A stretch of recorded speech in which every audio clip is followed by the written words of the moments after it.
Hello friends, this is physics with Swapnil.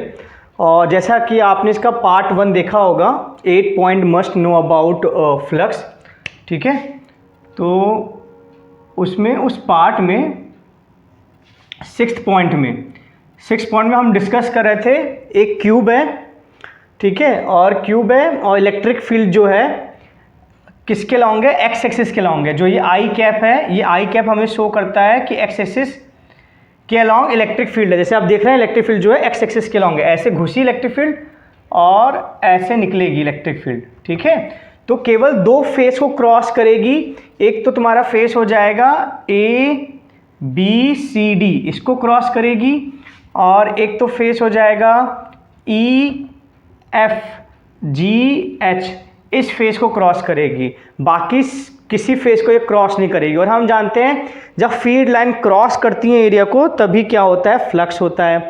तो flux हम जानते हैं ई ए। अब ई की वैल्यू क्या दी गई है, ई कांस्टेंट नहीं है।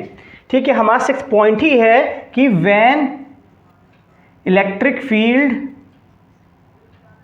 इज नॉट कांस्टेंट, जब इलेक्ट्रिक फील्ड कांस्टेंट नहीं होती है। और इसमें क्या है, जो 12th बोर्ड में आएंगे वेरिएशन वो आएंगे मैग्नीट्यूड। देखो मैग्नीट्यूड वाई कांस्टेंट नहीं है, ये जो ई है वो एक्स पे डिपेंड कर रही है, तो इसमें हम लगा देते हैं मैग्नीट्यूड वाइज। ठीक है, एक्स पे डिपेंड कर रही है, तो ई के लिए हमने रख दिया ए। अब साइड भी ए है, कांस्टेंट भी है, तो इसको कांस्टेंट को के मान लेते हैं ना, ये कोई कांस्टेंट है के। तो ये इलेक्ट्रिक फील्ड हो गया के एक्स 1/2, और इस स्क्वायर का एरिया जो है, क्यूब के स्क्वायर का एरिया जो है, मतलब ए बी सी डी का एरिया जो है वो ए स्क्वायर होगा, क्योंकि इसकी जो लेंथ दी गई है ए दी गई है। ठीक है, तो यहाँ पे एक्स की वैल्यू क्या होगी, ओरिजिन से यहाँ की दूरी क्या है, यहाँ पे इलेक्ट्रिक फील्ड क्या होगी इस फेस में, तो एक्स की वैल्यू ए 1/2 और ये A2। तो बेस सेम है तो पावर ऐड हो जाएगी, तो क्या हो जाएगा A 3/2। तो हमारा फ्लक्स 1 हो जाएगा, और ये क्या होगा, फ्लक्स निगेटिव होगा, क्योंकि इलेक्ट्रिक फील्ड घुस रही है। पहले में हमने साइन कन्वेंशन आपको सिखाया था 3rd पॉइंट में शायद, या 2nd पॉइंट में। तो आप तो अगर फील्ड लाइन घुसती है सरफेस के अंदर, क्लोज सरफेस के अंदर, तो फ्लक्स क्या होता है, निगेटिव, तो निगेटिव आ जाएगा। ठीक है, through the surface A B C D. अब उसी तरह फ्लक्स फिर से ई ए लिखेंगे, फिर से ई की वैल्यू क्या होगी, के एक्स 1/2 और एरिया ए स्क्वायर। अब जो एक्स है इस फेस के लिए ये ए है, ये ए है, तो जो हो जाएगा। और ये हमारा एनसीईआरटी का एग्जाम्पल्स हैं, एग्जाम्पल्स में ये दिया गया है, प्रॉब्लम दिया गया है। ठीक है, एनसीईआरटी बुक के एग्जाम्पल में। तो ए क्या हो जाएगा 2a, तो 2a 1/2 और ए स्क्वायर, तो ये हो जाएगा √2k, और फिर से हो जाएगा a 3/4। ठीक है, और ये फ्लक्स जो हो जाएगा हमारा ई एफ जी एच के थ्रू, ये क्या होगा, पॉजिटिव। पॉजिटिव क्यों होगा हमारा ये, करेक्ट, पॉजिटिव इसलिए होगा क्योंकि इलेक्ट्रिक फील्ड निकल रही है सरफेस से। सो आई होप आपको ये वेरिएशन समझ में आया होगा। तो इसमें डरना नहीं था, अगर चेंज हो रही इलेक्ट्रिक फील्ड कांस्टेंट नहीं है तो इजी ही वेरिएशन देता है। बस एक्स की वैल्यू थोड़ा सा ध्यान देके देख लो कि इस फेस में एक्स की वैल्यू ए है, इस फेस में एक्स की वैल्यू 2a है, बस फॉर्मूले में रख दो, आंसर आपके पास आ जाएगा। अगर टोटल क्लोज सरफेस का बोलता तो 0 होती, क्योंकि हमने डिस्कस कर चुके हैं, है ना, 2nd या 3rd पॉइंट में कर चुके हैं डिस्कस कि अगर इलेक्ट्रिक फील्ड लाइन किसी क्लोज सरफेस के थ्रू पास करती है तो 0 होती। क्यों होती है, जितनी आएंगी उतनी तो जाएंगी, ये स्टोर थोड़ी करता है। ठीक है, अब एक और वेरिएशन है इसी 6th पॉइंट में, ये भी एग्जाम्पल में है, एनसीईआरटी के एग्जाम्पल में है। तो एनसीईआरटी के एग्जाम्पल में क्या है, एक सिलेंडर है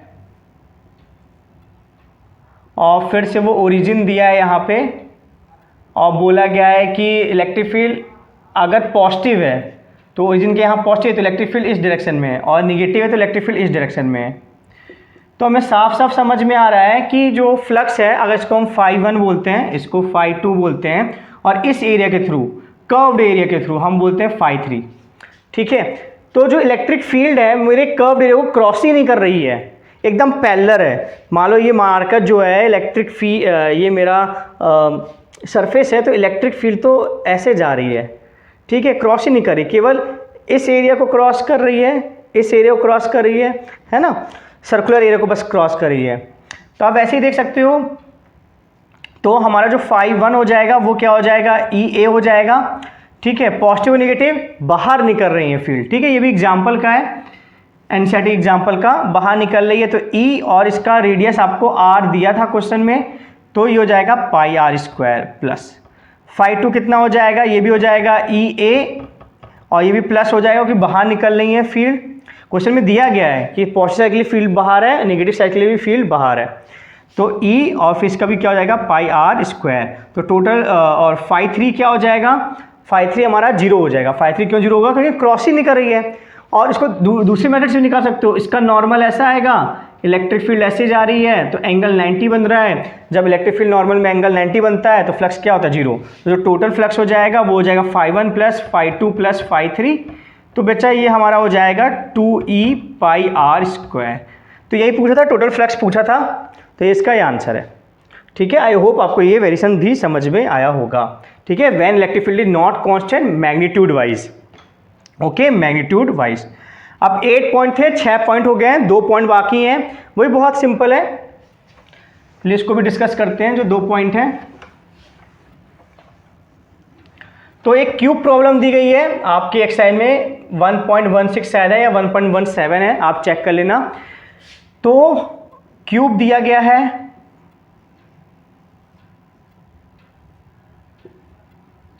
ठीक है क्यूब दिया गया है और फिर से वही फेस है। अब की बार जो इलेक्ट्रिक फील्ड है वो कांस्टेंट है, इलेक्ट्रिक फील्ड यहाँ पे इंटर कर रही है और यहाँ से निकल रही है।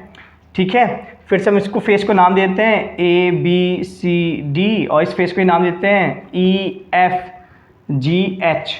ठीक है, तो हमें फ्लक्स निकालना है और हमारी इसमें क्या है, इलेक्ट्रिक फील्ड कांस्टेंट है। सो सम स्पेस जो 1.16 है ये हमने ले लिया, ये बहुत पॉपुलर प्रॉब्लम है जो आती रहती है। ठीक है, इसमें क्या है, इलेक्ट्रिक फील्ड कांस्टेंट है, क्या है इलेक्ट्रिक फील्ड, तो ये वेरिएशन 7th है, इलेक्ट्रिक फील्ड इज कांस्टेंट। जो जब इलेक्ट्रिक फील्ड कांस्टेंट तो बहुत सिंपल है, तो flux through A B C D क्या हो जाएगा, करेक्ट, प्लस या माइनस, माइनस, क्योंकि इलेक्ट्रिक फील्ड इंटर कर रही है, तो ई ए, ई के लिए वो देगा और ए ये स्क्वायर है, साइड इसका ए है तो ये हो जाएगा ए स्क्वायर। उसी तरह फ्लक्स जो हो जाएगा आपका ई एफ जी एच के थ्रू क्या हो जाएगा, प्लस या माइनस, प्लस, क्योंकि इलेक्ट्रिक फील्ड इस सरफेस से बाहर निकल रही है, तो प्लस ई ए, तो ये क्या हो जाएगा ई, और क्योंकि ये क्यूबॉइड है हर एक साइड ए है तो ई ए स्क्वायर। ठीक है, और फेस से फ्लक्स क्या होगा, और फेस से फ्लक्स क्या होगा, जीरो होगा।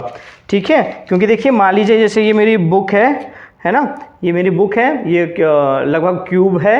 ठीक है, तो इलेक्ट्रिक फील्ड ऐसे जा रही है, ऐसे, तो केवल इसी सरफेस को क्रॉस करेगी और इलेक्ट्रिक फील्ड यहाँ से निकल रही है तो इस सरफेस से निकलेगी इलेक्ट्रिक फील्ड। लेकिन बाकी जो सरफेस है आप देखो, इस सरफेस, ये वाले सरफेस, ये वाला जो सरफेस है, ये सरफेस इसका नॉर्मल ऐसा है, इलेक्ट्रिक फील्ड ऐसी है तो 90 डिग्री, ये सरफेस भी इसका नॉर्मल ऐसा है, इलेक्ट्रिक फील्ड ऐसे 90 डिग्री, ये सरफेस भी इसका नॉर्मल ऐसा है, इलेक्ट्रिक फील्ड ऐसे जा रही है तो जीरो, इसमें भी इसका नॉर्मल ऐसा है और इलेक्ट्रिक फील्ड ऐसे जा रही है तो जीरो। तो केवल इन दो फेस के से ही इलेक्ट्रिक फील्ड होगी, बाकी ऑल अदर फेसेस फ्लक्स क्या हो जाएगा, जीरो। कोई भी आप फेस लोगे 6 में से, इन दोनों को छोड़ के तो जीरो होगा। तो रीजन में बता दिया क्यों, क्योंकि जो इलेक्ट्रिक फील्ड है वो परपेंडिकुलर टू नॉर्मल है। ठीक है, अब अगर टोटल फ्लक्स बोला जाए, फ्लक्स नेट बोला जाए, तो ये प्लस ही है माइनस ही है, और हम जानते हैं अगर इलेक्ट्रिक फील्ड कांस्टेंट है, क्लोज सरफेस के थ्रू पास कर रही है, तो फ्लक्स क्या होता है, जीरो। इन दोनों को ऐड कर लो तो जीरो आएगा। ठीक है, तो ये हमारा 7वां वेरिएशन था। ठीक है, आई होप इसको आपने समझ लिया होगा। अब लास्ट देखते हैं वेरिएशन, इसको हम रब करने वाले हैं।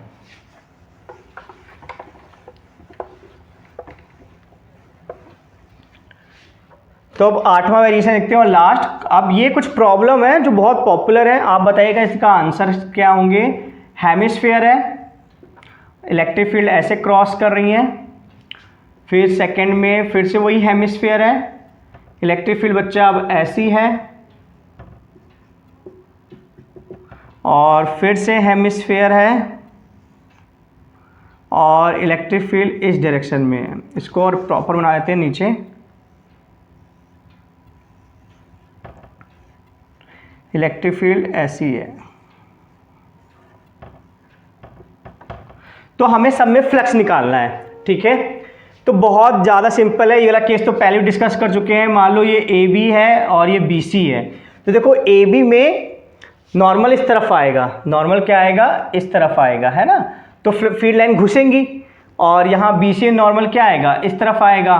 तो फीड लाइन क्या है, निकल रही है, और जितनी घुस रही है उतनी निकल रही है, क्योंकि तो स्टोर थोड़ी करता है, ठीक है। तो और ये क्लोज सरफेस है, तो यहाँ का फ्लक्स क्या होगा, सिंपली 0, ठीक है। अब यहाँ देखिए, यहाँ पे भी ये क्लोज हमारा ये हमारा क्या है, हमें कर्व सरफेस थ्रू फ्लक्स निकालना था। किसके थ्रू निकालना था, हमें कर्व सरफेस के थ्रू फ्लक्स निकालना था। तो कर्व सरफेस के थ्रू जो फ्लक्स यहाँ पे होगा वो क्या होगा, 0, ठीक है। इसमें बेस के थ्रू भी 0 होगा, क्योंकि उसको क्रॉसिंग नहीं कर रहा है, ठीक है, इसके पैरेलल है। बेस का नॉर्मल ऐसा जाएगा बच्चा, तो देखिए इलेक्ट्रिक फील्ड क्या है, 90 डिग्री, तो बेस के थ्रू भी 0 होगा, ठीक है। और कर्व सरफेस के थ्रू भी क्या है, इसका 0 है। यहाँ पे देखिए, तो यहाँ पे नेट फ्लक्स तो 0 होगा। नेट फ्लक्स क्यों 0 होगा, पहले ही बताया था, अगर क्लोज सरफेस है, इलेक्ट्रिक फील्ड पास करती है, तो जितनी घुस रही उतनी निकलेगी नेट। लेकिन ये जो नेट है दो चीज़ से बना है, एक तो ये बेस से बना है, किससे बना है, बेस से, और एक तो बना है कर्व सरफेस से, ठीक है, इक्वल टू 0। अब बेस का क्या है, बेस का नॉर्मल भी ऐसा होगा, तो नॉर्मल के अलॉन्ग हो गई, तो बेस का जो होगा वो ई ए हो जाएगा सिंपली, ठीक है। बेस का क्या हो जाएगा, ई ए हो जाएगा, और कर्व सरफेस का हमें निकालना है, क्वेश्चन में हमें कर्व सरफेस का निकालना है, ठीक है। तो हमारा एरिया, अगर मान लो इसका जो रेडियस है r है, तो एरिया हो जाएगा pi are square plus phi curved equal to 0। तो हमारा फाई कर्व्ड जो हो जाएगा वो हो जाएगा minus E pi are square, ठीक है, इसमें ये आ जाएगा। अब इसमें देखिए कर्व सर्कल के थ्रू नॉर्मल भी ऐसे जाएंगे, इसमें नॉर्मल के अलॉन्ग है, ठीक है।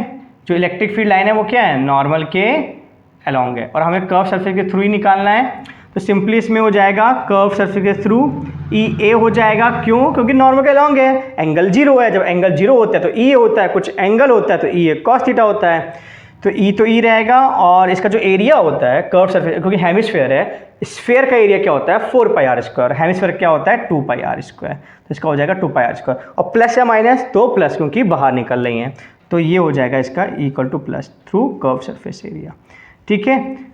तो आई होप आपको फ्लक्स 8 पॉइंट में बहुत अच्छी ग्रिप बनी होगी। नेक्स्ट वीडियो लेक्चर भी मेरा मिस मत किएगा, वो हम गॉस लॉ के ऊपर बनाएंगे। Thank you so much.